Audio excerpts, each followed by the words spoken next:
What's going on, everybody? It is your boy Chris Mann. I am here at the Work Hard, Play Harder podcast. It is Monday, June 29th, 2026. My name is Chris Drummond. I am a freelance sports reporter based out of upstate New York here and proprietor of this podcast, Work Hard, Play Harder, where I bring individuals on to talk about their why and get to know them outside of their occupation.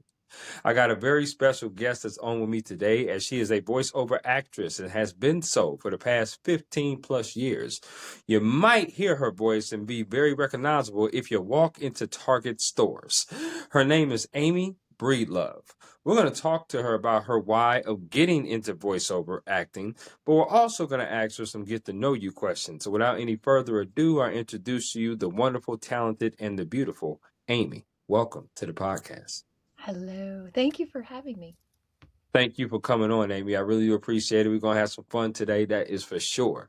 And my first question to you, as it always is with everybody that hops on this thing, is what is your why? Why do you do what you do? Did you have any role models or any inspirations maybe growing up? But ultimately, what is your why for wanting to get into the acting world as a voiceover?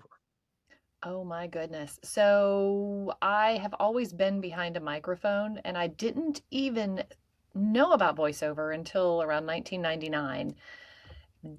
Didn't know why I was behind a microphone growing up other than I love to sing. So Okay. I always had this goal like I'm going to be a singer. By the time I'm 25 years old, I'm going to have an album. I'm going to have a tour bus. Obviously that didn't happen. But Um, so, uh, yeah, my journey just kind of led me here. And looking back, I see how the path is just meant to be.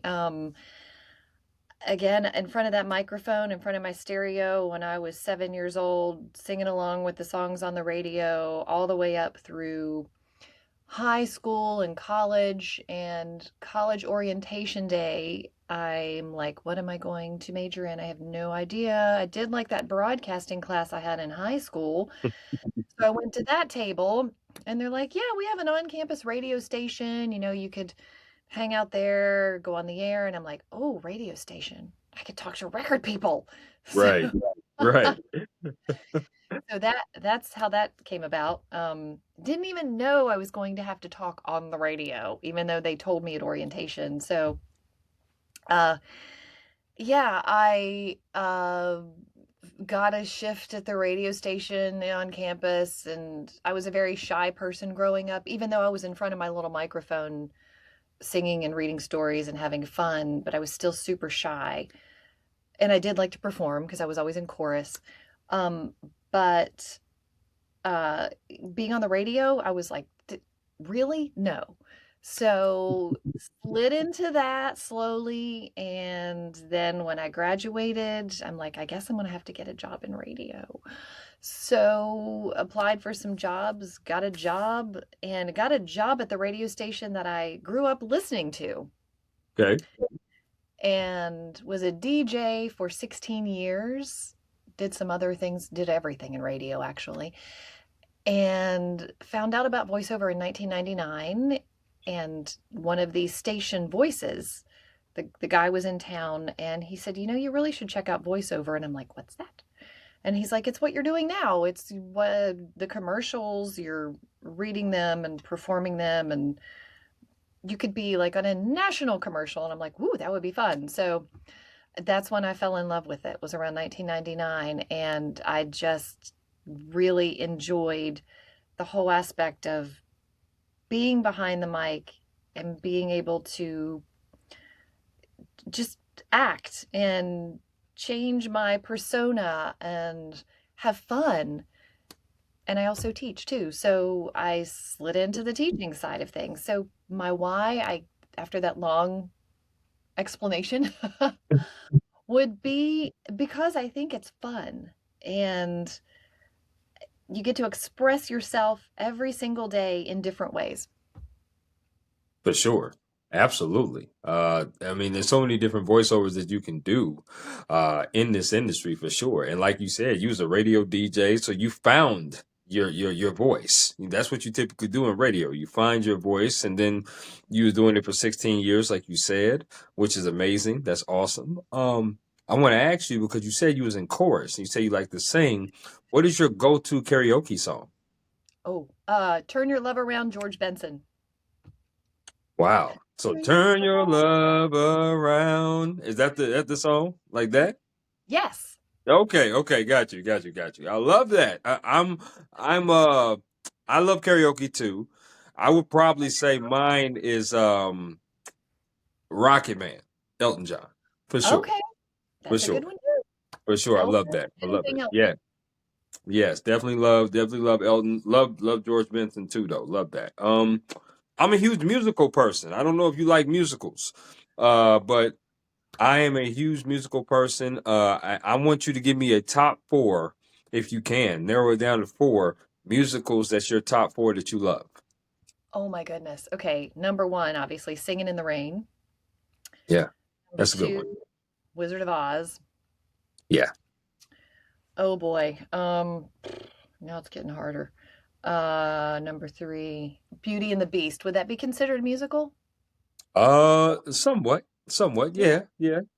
they did do We'll a roll movie. with Yeah, that was more like non-animated musical. it. Oh, number four.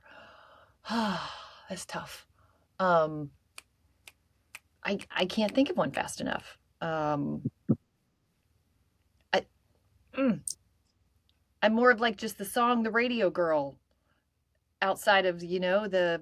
I feel it. Let me toss this one in there. Anything from the 1940s, because they had a ton of musicals then, and I grew up with big band music. So I love, in that Singing in the Rain era. Okay. Okay. So I would definitely give you mine before I get to this next question, and that's one Wicked, which is Wizard of Oz. It goes with the Wizard of Oz, so that's true. Wicked definitely, but I'm a Never huge forget. wit. I'm a huge Wiz person too, and anybody that's out there that will watch this, and you know what the Wiz is, okay? Michael The Wiz, Jackson. absolutely. So huge into that. Hairspray, probably my favorite. Probably my favorite for sure, no question about that. Love me some Hairspray. Another one that I really enjoyed that was a shocker that I thought I would enjoy was Little Shop of Horrors. Did not think I would enjoy it that much, but that was different. It was good. It was actually good, so it wasn't that bad. And then my last one, this is always a tough one, but Hamilton is definitely someone I will put in there. Lin-Manuel is remarkable, no question about that. So definitely a top four, but there's so many. I mean, there's Annie, there's Rent, there's Phantom of the Oh, Opera. yeah, Phantom of the Uh, Opera. Oh my gosh. Yes, there it yeah, is. Phantom of the Opera would be number four. no question. There's just so many. There's so many great ones for sure. Now, did you grow up in West Virginia? I did. Charleston, West Virginia. Okay, so the only reason why I say that is because I know that you went to Marshall University, which is I, in West Virginia. So I know that. So I want to know, were there any other schools that you were considering going to, or was Marshall your number one school that you wanted to always go to for college? I wasn't really sure where I wanted to go to college because, again, I wanted to go sing. And my dad had a little band um, back in the day before I was born. And he's like, nope, you're going to go to college. So honestly, the reason I chose Marshall University was because of my high school English teacher. She was a Marshall or is a Marshall grad. And I loved her and she talked me into it. I And love I it. really didn't have any other choices. I looked around at a couple, I can't even remember the names. I think they were in state in Charleston or in West Virginia. Yeah, West Virginia University. Yeah, of course. Yeah. Of course. Did you take a look at that? I did, but I kind of wanted to stay close to home too because I'm an only child and I being close got to my you. parents was important to me. I understand. No, that's awesome. That's very awesome. And obviously, you are graduated from there. I mean, the big time alum that I know that went there, sports wise, is Randy Moss, Yes. wide receiver, Hall of Fame wide receiver. Now he went to Marshall University, so it's pretty awesome. I want to ask you some favorite questions, and Sure. you just give me the 411 off the rip based upon these favorite questions. Okay, so here we go. Okay. Favorite meal you like to cook? Oh boy. That would be salmon Mm, over, I love to do salmon over lentil noodles with some greens, maybe a little bit of asparagus, toss a few pomegranate seeds in there, and of course my broccoli sprouts and arugula sprouts with a nice little lemon tahini type dressing. okay, Amy, you fancy with it. Okay, I like that. Okay, you fancy with it. You know, when I do pull up there in Orlando, I might have to swing two exits and come see you now. Come on over. I might have to do that. That's kind of fancy. I like that. Do some Man, San it puts my dish to shame. I'm just steak and potatoes. Francisco. That's all I am. Okay, I'm with you on that though. That's awesome. I love that. Favorite concert you've ever attended? Oh my goodness. Okay, it has to be the very first concert that I saw, which was Gloria Estefan and Miami Sound Machine. Wow, yes, yes. She's a great, great performer. No question. I like that. Gloria Estefan. Can I have a B? Yeah, go ahead. Okay, okay, so B would be, and you have to throw this in because you mentioned Elton. So Elton John Sure. was fantastic. 3 hour show the man put on. It was incredible.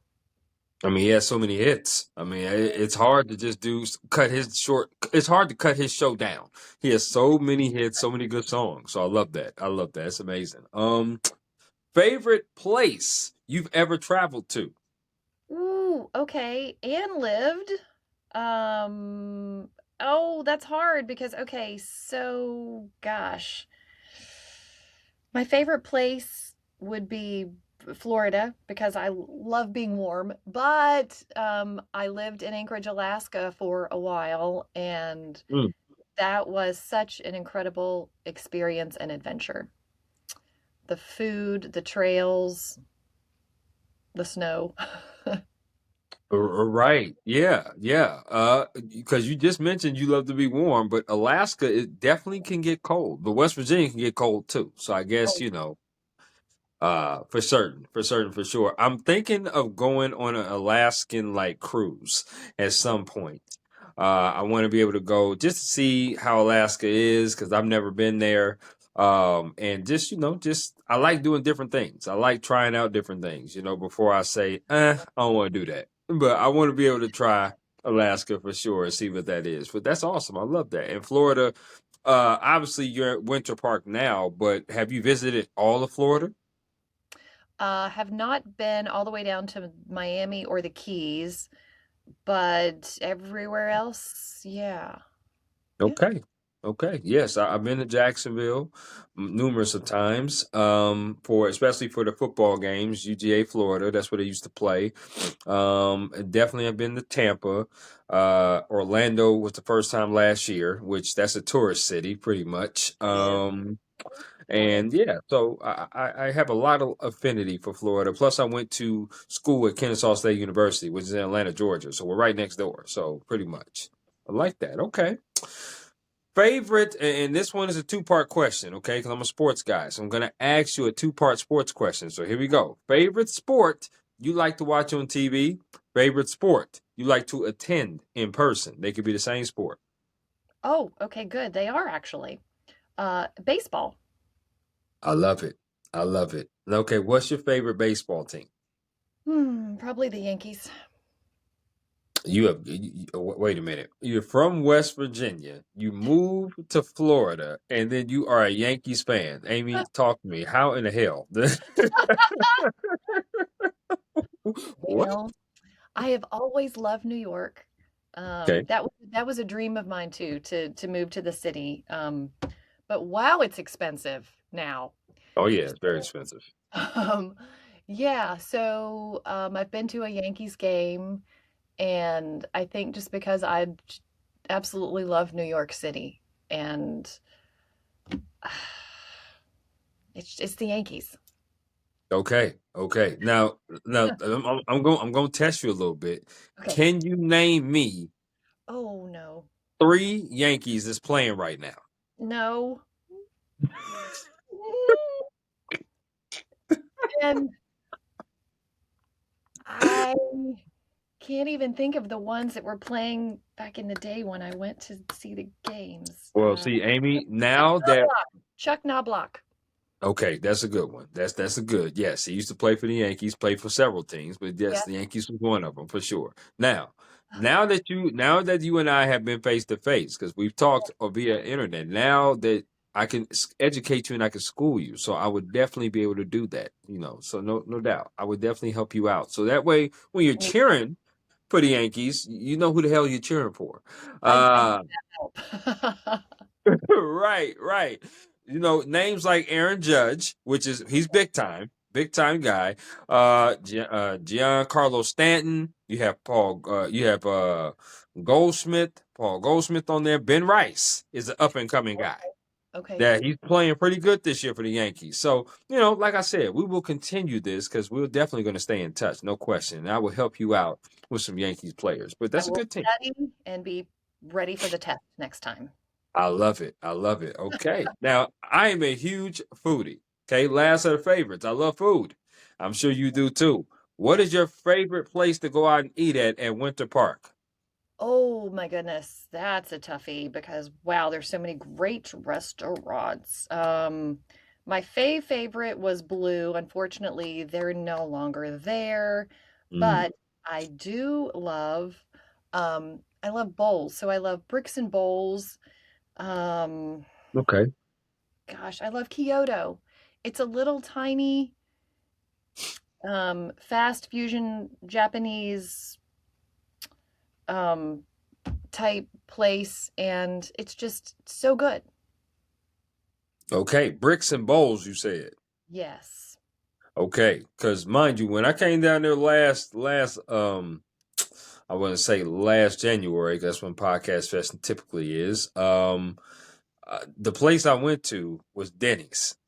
I could not find. I could not go to a Oh, yes, because restaurant. you were over on International Drive. Okay. I wa- So you need to look for Little Greek is good too. If you Okay. like Mediterranean, that's excellent. Yeah. Let's see. Over there in the international area, Jimmy Hula's, is it over there, I think? And there's a really good steak place. I can't think of the name of it Okay. off the top of my head, but Eddie V's is always good too. Okay. So, like I said, when I do come back down there in 27, we'll have to hit one of those places up. How about that? Absolutely. I love that. I would love that. But yeah, I'm a huge steak person, so I love when you said that. It makes me smile for sure. Now, I want to talk to you about your day-to-day process. Now, as a voiceover, obviously where you're sitting is where what you've built, somewhat of a studio in the background. That's where you probably do your recordings and everything. But as a voiceover talent, you kind of make your own schedule. You get up, you go over scripts. You may have an agent that gets you scripts or not. You may do your own outsourcing, stuff like that. But you're pretty much your voice is your instrument, your voice is your everything. So I've taught many different voiceover talents on this podcast. I want to know from your perspective though, how many hours do you typically work? How many scripts do you normally get a day? How many do you try to complete in the day that you get? What does your workday week look like? I set my days up just like any other normal 9 to 5 job. So I come into the studio around 8 or 9 a.m., stick around till 5, sometimes a little later because I have West Coast clients or worldwide clients, Right. depending on when those jobs come in.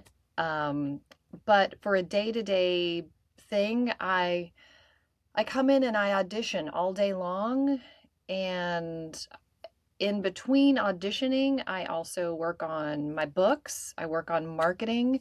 There's lots of outreach with marketing. So I try to get in 3 to 5 new clients a week.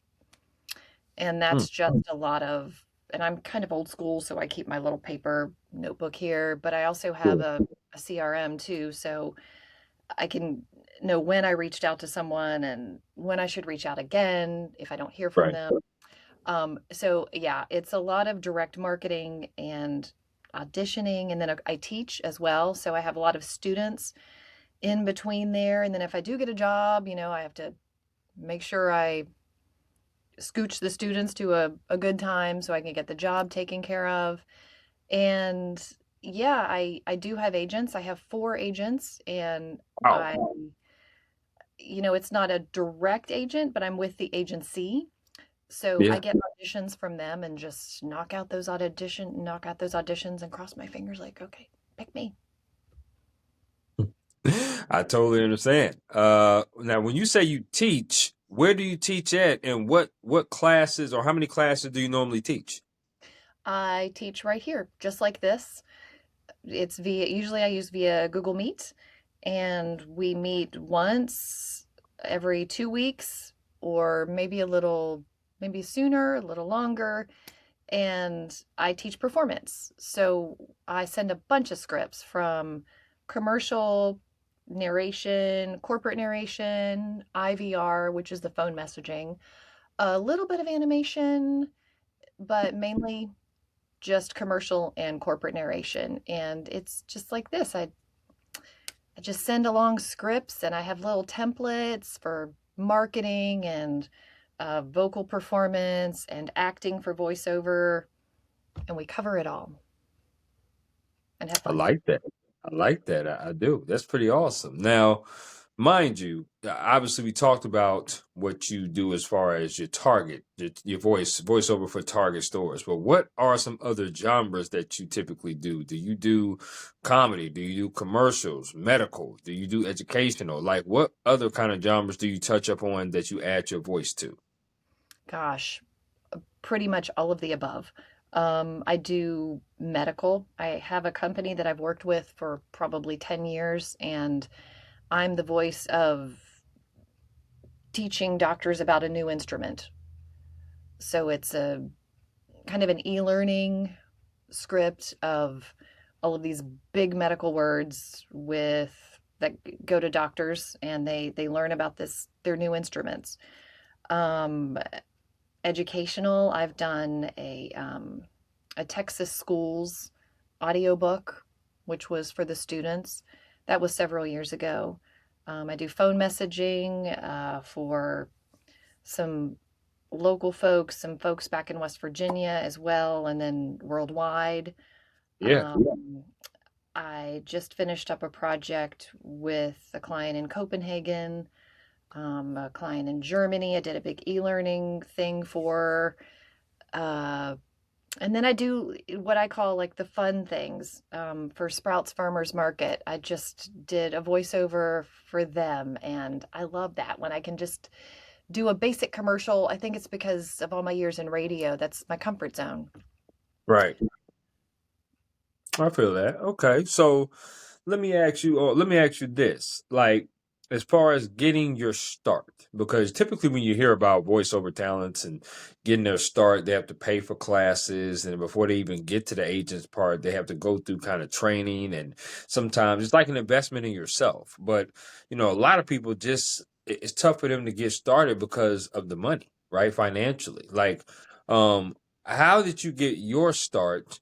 And what kind of advice would you give to someone that wants to start in the voiceover business? Definitely get coaching and network. So I completely understand it being very expensive stepping into this career, which is why I try to keep it affordable. Um, and I just lost my train of thought. So go to conventions.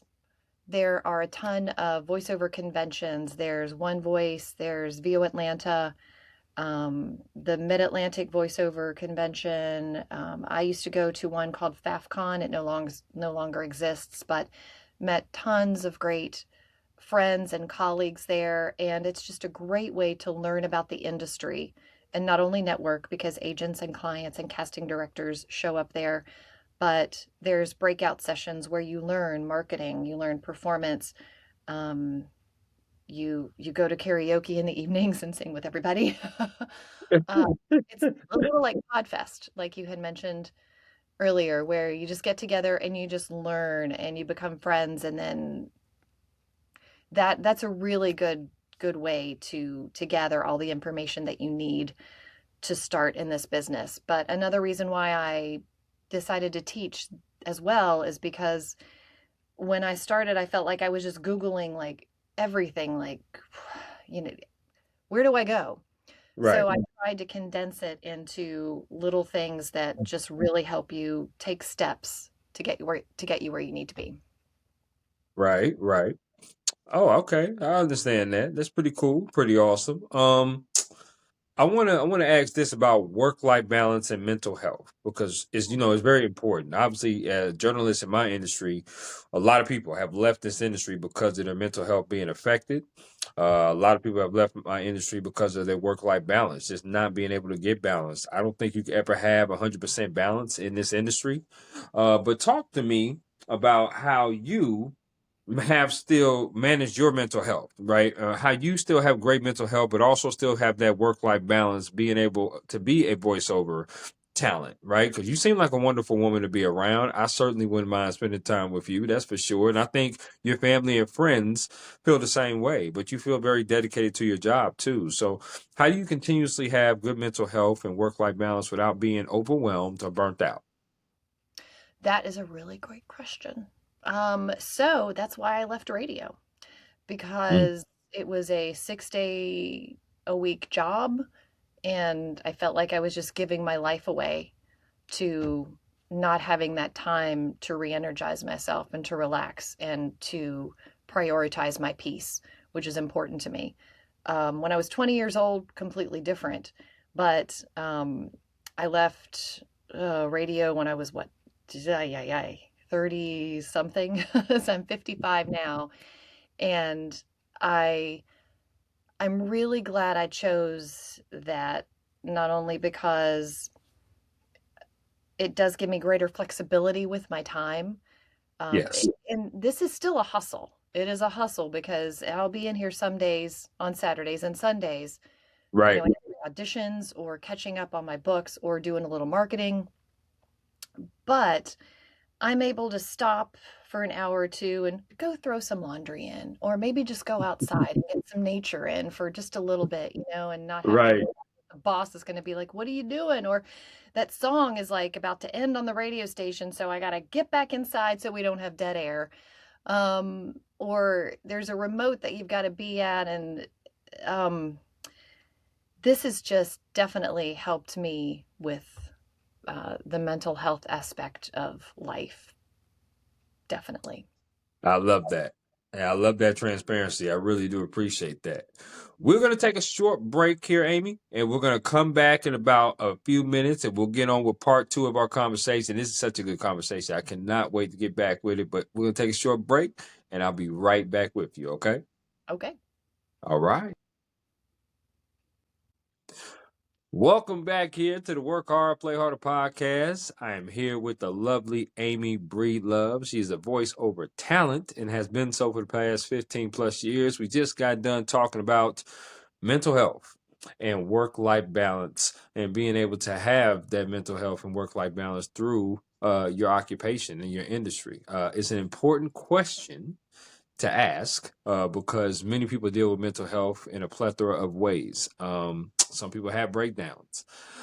Some people are able to handle more of a load of stress than others. To each his own, right? But every occupation deals with stressors. Every occupation has some kind of mental health situation and work life balance. Balance is, again, different to everybody, right? So it's a question worth asking. But also, Absolutely. I want to ask this as well.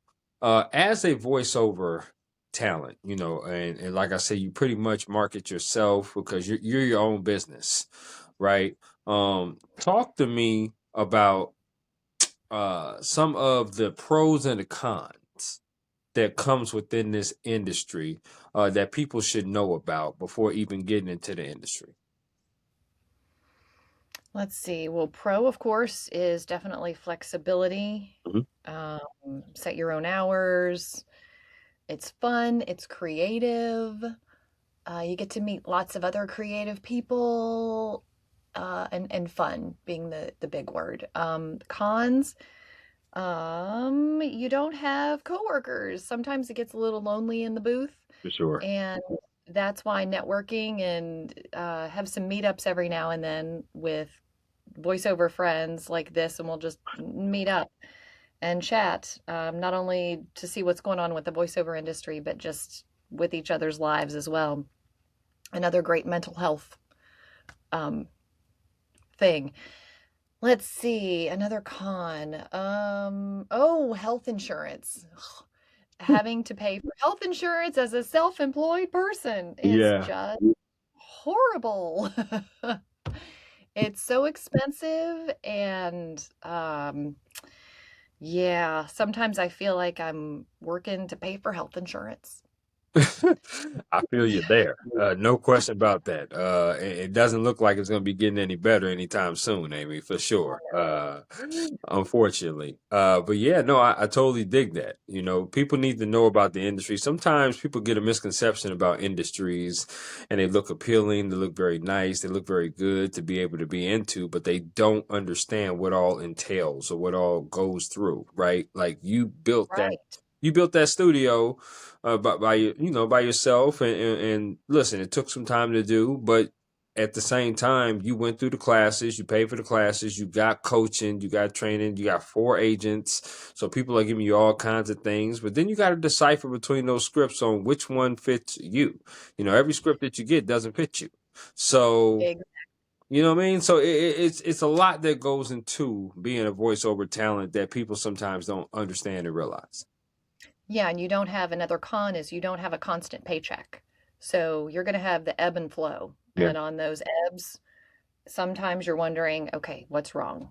Something wrong with my sound? Am I Hmm. not performing like I should be? Hmm. Which is why I also still continue to get coaching, just to make sure that Hmm. I'm where I need to be. I love that. Now, I want to ask this top 4 question. Give me a top 4 list of voiceover things that you would like to do in your career that you haven't done yet. Aha. Well, I would love to be a voice for like Disney Pixar. I Hmm. keep my little, let me get her here, my Elastigirl. The Expendables. I like that. I really want to be a voice for like, come on, kids, make it happen today. Stretch it out. So, working on that. Okay. Animation is something that I would like to slide into. Promos, love to slide into that as well. Okay. Like not necessarily the inner world, but something similar to that. And coming up tonight on your TV or Right. something. Right. Um, and then I would love to have like a little singing something. Doesn't have to be big. I did have a little weeny teeny one several years ago for it was Nordstrom, and it was just a la la la la. So I got to do some la las, but to have like a little jingle maybe or something, that would be fun. I think that would be amazing. I think you'll be amazing at that for sure. No question. I love that. Um, I want to ask you about advice. We asked earlier what advice you would give, but I want to know what is some advice that someone has gave you, Amy, that you hold on dearly to. Oh, oh yes. Let's see. Okay, so my favorite boss ever, Rick Johnson in radio. I remember I came to him a couple of times with like problems that were going on, and he was just like, Amy, don't come to me with the problems. Come to me with the solution. That has always stuck with me. So if I have a problem, I'm like, all right, let me think, what's the solution? So I've got Hmm. to come up with the solution. I like that. And then as far as voiceover, great advice from a casting director several years ago that I took a class in New York City with Okay. Andy Roth. And uh, I was kind of stiff on my read, I guess. And he goes, "Do you do that when you're talking to people?" And I'm like, "No, I'm flailing around everywhere when I hit Right. my calendar." And he's like, "Well, just do that. Be real and mainly just read." And that I think was really great advice to know that you don't have to, of course, you want to analyze your scripts correctly, but if you just kind of trust your instincts and your own talent and you just read, you'll get where you need to be. I like that. I do. And mind you, see, and you talk so eloquently and so good, and you say you shy, and I'm like, I've been on here with you for the past 40, 45 minutes, and I'm like, you don't seem like a shy person at all. Thank you. I don't know. Maybe I'm not as shy as I used to be, but I don't know. I'm still a little shy. I always like to think that I'm kind of like Janet Jackson because she's, like a powerhouse on stage. And then you get her in an interview and she's just like really quiet. She's just talking like this. A little more animated though, huh? Well, I can assure you that this has been a lovely conversation so far with the questions that I've had for sure. So I'm thoroughly impressed and thoroughly in this is enjoyable for me, no question about Oh, that. So I love thanks. that. I do. Having fun. I want to because we've reached a portion of my podcast now where I want to play my interactive game called This or Ooh, That. okay, It's a fun. game that I like to play with all of my guests here on the Work Hard, Play Harder podcast, and it's very simple. I'm gonna throw some things at you, and you get to choose this or that. So, Amie, are you ready? Ready. Okay, here we go. Out of these two restaurants, which restaurant would you rather go in, sit down, and eat at? Texas Roadhouse or Longhorn Steakhouse? Longhorn Steakhouse.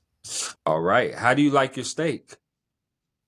Well done. My husband it drives him crazy. He's like, "You're eating jerky," but I'm like, "No, I want it well done." That's a good man because I am not a well done person at all. I am a medium well, medium rare for sure. No I question. ruin it for him. I love it though. I love it though. You chose Longhorns. That's actually my favorite restaurant. So I love that. It's good stuff. Um, out of these two flavors, I should ask, which flavor would you rather put on the wing? Barbecue or lemon pepper? Ooh, barbecue, hands down. Okay. Do you like your wings wet or dry? Dry, Do you like your wings bone in or boneless? boneless. Wow. So a boneless wing, dry, barbecue. Do you dip it in ranch or blue cheese or anything like that? Um, yeah, sometimes ranch. Okay, okay. I got you. Because, most people that come on this platform say that boneless wings are nothing more than chicken nuggets. I just don't like picking around the bones. I feel that. I do. You don't want to do no work, is what you're saying. No, I feel it. no. The Listen, gristle might be there. I'm like, no, I can't do the gristle. I understand. Go to work, get something to eat. Okay. Um, let's see. Oh, I'm sorry. Give me one moment. I'll be right back. Standing by.